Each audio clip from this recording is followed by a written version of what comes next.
ShareTweetMaxine Waters suffered from a brain glitch and ended up staring blankly on live TV as she tried to trash President Donald Trump. Waters is pushing 81 years old, and these issues are going to only get worse. MSNBC's Chris Matthews looked on horrified, proving it's time for term limits and age limits in Congress. Don't miss this.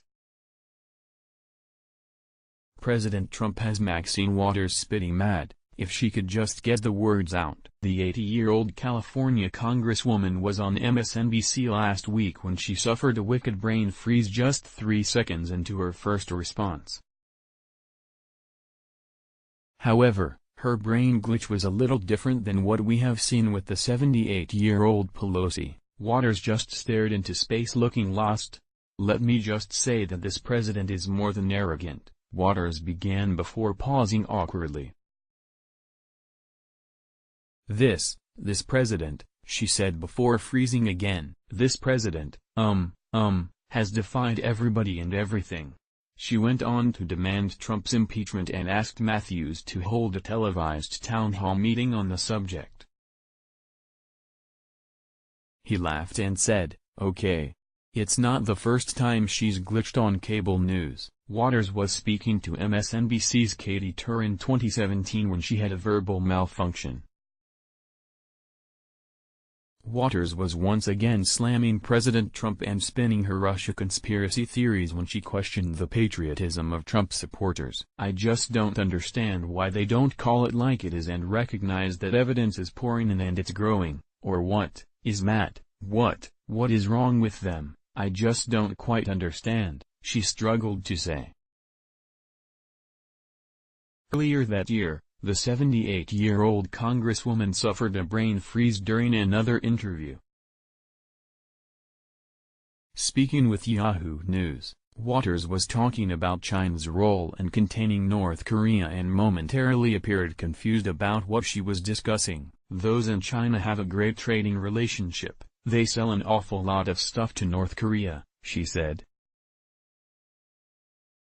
And so, the Chinese president is warning Trump, "Okay, don't start talking about preemptive strikes." "We want a diplomatic solution," Waters said, speculating about China's conversations with Trump.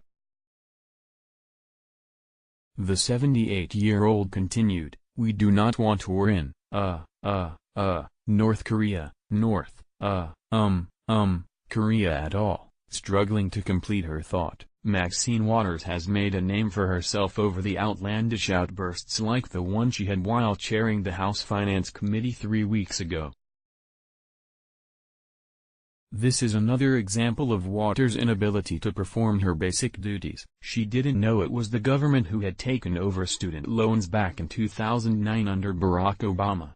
So, she yelled at the big bank CEOs. Waters said, "Today there are more than 44 million Americans that owe $1.56 trillion in student loan debt. Last year, 1 million student loan borrowers defaulted, which is on top of the 1 million borrowers who defaulted the year before." Then, she raised her voice asking the bank executives, "What are you guys doing to help us with the student loan debt? Who would like to answer first? Mr. Money, huh? Big bank?" In all fairness to these CEOs, they had every right to pile on the congresswoman at this time. To their credit, they showed restraint.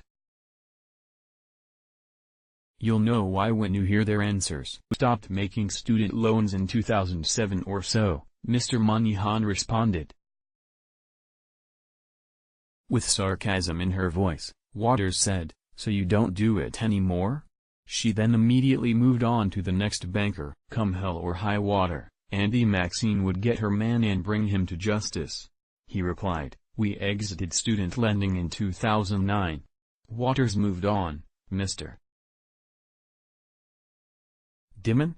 When the government took over student lending in 2010, we stopped doing all student lending," he replied. Maxine, as head of the Finance Committee, should know that.